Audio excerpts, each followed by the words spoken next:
Flooding is a key part of this storm. Absolutely. Let's check in now with Scott Broom. He is continuing our coverage from Annapolis, Maryland. And we just heard, Scott, that high tide is happening as we speak. Good afternoon.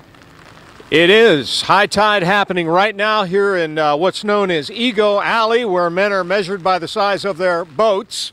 This is one of the parking lots here during this high tide flooding that's happening right now. And you can see I'm standing in water where normally cars are parked. So Annapolis right now, because of these strong winds, is taking the brunt of this coastal flooding in this part of the western shore of the bay right now.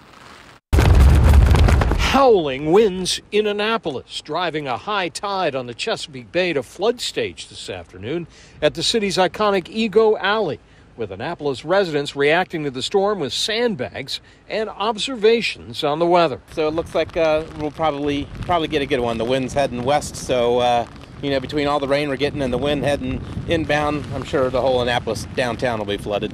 Oh man, I think it's going to flood tonight here, man. So everybody stay dry. The flooding's pretty early, so it's going to be pretty gnarly later tonight. Some people at AOIC asked us to check on their boats. I'm thinking about joining the news team. With the winds getting up to 50 miles an hour at the gusts, it makes it a little bit more serious. So you just pay attention to the weather and make sure that you stay out of harm's way. Also paying attention to the weather, authorities in Maryland counties like Prince George's, where sandbags are being offered to residents at the Department of Public Works and Transportation, where Nia Brown speaks for the department. It's a winter storm without the snow, but even though there is no snow, we still want to be heavily prepared.